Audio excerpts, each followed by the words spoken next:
कृषि सेक्टर की एक बड़ी चुनौती की भी और ध्यान देना है। ये चुनौती है गांव के लोगों के पास कम होती जमीन। बढ़ती हुई आबादी के साथ परिवार में जो बंटवारे हो रहे हैं उसकी वजह से किसानों की जमीन छोटी से छोटी होती जा रही है। देश के 80% से ज्यादा किसान ऐसे हैं जिनके पास 2 हेक्टेयर से भी कम जमीन है। 2 हेक्टेयर से भी कम। पहले जो देश में नीतियां थी और हम देखें 100 में से 80 किसान उनके पास 2 हेक्टेयर से भी कम जमीन, यानी देश का किसान एक प्रकार से छोटा किसान है। पहले जो देश में नीतियां बनी उनमें इन छोटे किसानों को जितनी प्राथमिकता देनी चाहिए थी, उन पर जितना ध्यान केंद्रित करना चाहिए था, वो रह गया। अब देश में इन्हीं छोटे किसानों को ध्यान में रखते हुए कृषि सुधार किए जा रहे हैं, निर्णय लिए जा रहे हैं। फसल बीमा योजना में सुधार हो, एमएसपी को 1.5 गुना करने का बड़ा महत्वपूर्ण निर्णय हो, छोटे किसानों को किसान क्रेडिट कार्ड से सस्ते दर से बैंक से कर्ज मिले इसकी व्यवस्था हो, सोलर पावर से जुड़ी योजनाएं खेत तक पहुंचाने की बात हो, किसान उत्पादक संगठन हो। ये सारे प्रयास छोटे किसानों की ताकत बढ़ाएंगे। आने वाले समय में ब्लॉक लेवल तक वेयर हाउस की फैसिलिटी क्रिएट करने का भी अभियान चलाया जाएगा। हर छोटे किसानों के छोटे खर्च को ध्यान में रखते हुए पीएम किसान सम्मान निधि योजना चलाई जा रही है। 10 करोड़ से अधिक किसान परिवारों के बैंक खातों में अब तक 1.5 लाख करोड़ से ज्यादा रकम सीधी उनके खाते में जमा करा दी गई है। छोटा किसान अब हमारे लिए, हमारा मंत्र है, हमारा संकल्प है, छोटा किसान बने देश की शान। छोटा किसान बने देश की शान, ये हमारा सपना है। आने वाले वर्षों में हमें देश के छोटे किसानों की सामूहिक शक्ति को और बढ़ाना होगा, नई सुविधाएं देनी होगी। आज देश के 70 से ज्यादा रेल रूटों पर किसान रेल चल रही है।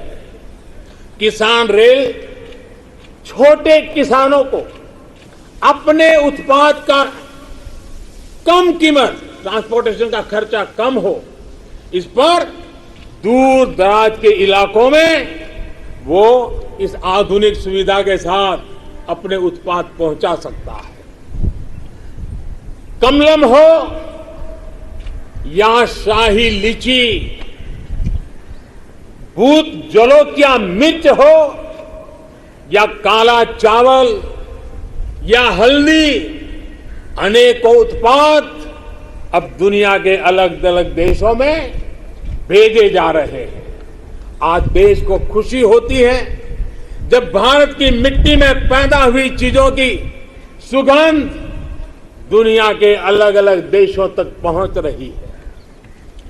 भारत के खेत से निकली सब्जियां और खाद्यान्न से आज दुनिया का टेस्ट बन रहा है।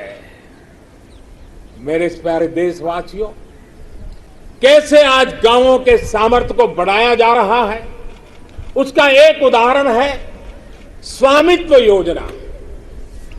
हम सब जानते हैं कि गांवों में जमीन की कितनी जमीन की कीमत का क्या हल होता है।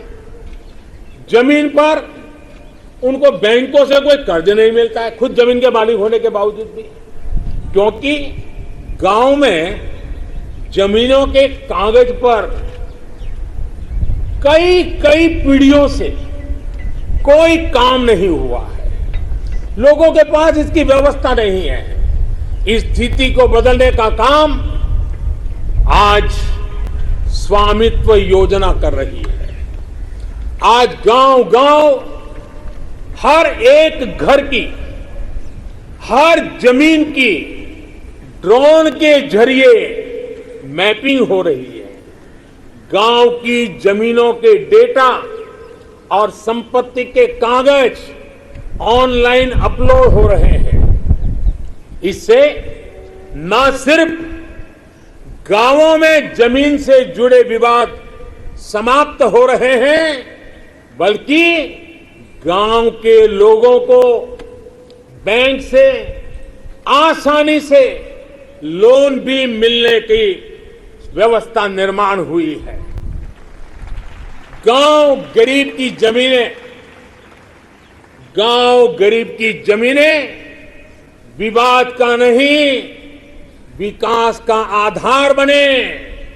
देश आज उस दिशा में बढ़ रहा है। मेरे प्यारे देशवासियों,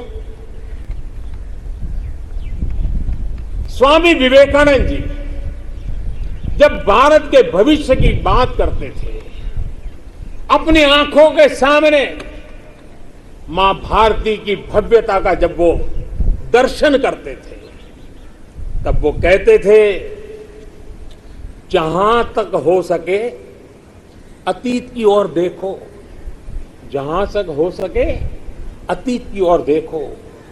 पीछे जो चीर नूतन झरना बह रहा है, पीछे जो चीर नूतन झरना बह रहा है, आकंठ उसका जल पियो।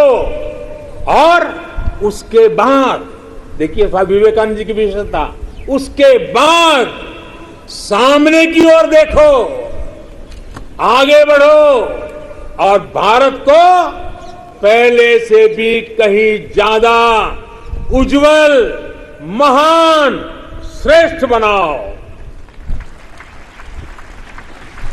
आजादी के 75वें वर्ष में हमारा दायित्व है कि अब हम देश के असीम सामर्थ्य पर विश्वास करते हुए आगे बढ़े। हमें मिलकर काम करना होगा नेक्स्ट जनरेशन इंफ्रास्ट्रक्चर के लिए। हमें मिलकर काम करना होगा वर्ल्ड क्लास मैन्युफैक्चरिंग के लिए। हमें मिलकर काम करना होगा कटिंग एज इनोवेशंस के लिए। हमें मिलकर काम करना होगा न्यू एज टेक्नोलॉजी के लिए। मेरे प्यारे देशवासियों, आधुनिक विश्व में प्रगति की बुनियाद आधुनिक इंफ्रास्ट्रक्चर पर खड़ी होती है। ये मध्यम वर्ग की आवश्यकताओं, आकांक्षाओं की भी पूर्ति करते हैं। कमजोर इंफ्रास्ट्रक्चर का बहुत बड़ा नुकसान विकास की गति को भी होता है, शहरी मध्यम वर्ग को भी होता है। मेरे प्यारे देशवासियों, इसी बात को समझते हुए जल, थल, नभ हर क्षेत्र में देश ने असाधारण स्पीड और स्केल पर काम करके दिखाया है। नए जलमार्ग, वाटरवेज हो, नए नए स्थानों को सी प्लेन से जोड़ना हो, देश में बहुत तेजी से काम चल रहा है। भारतीय रेलवे भी तेजी से आधुनिक अवतार में ढल रही है। देश ने संकल्प लिया है कि आजादी के अमृत महोत्सव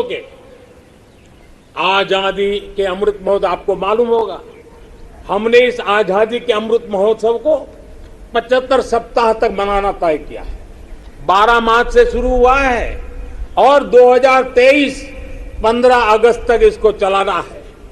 उत्साह भर से आगे बढ़ना है और इसलिए देश ने एक बहुत महत्वपूर्ण फैसला लिया है।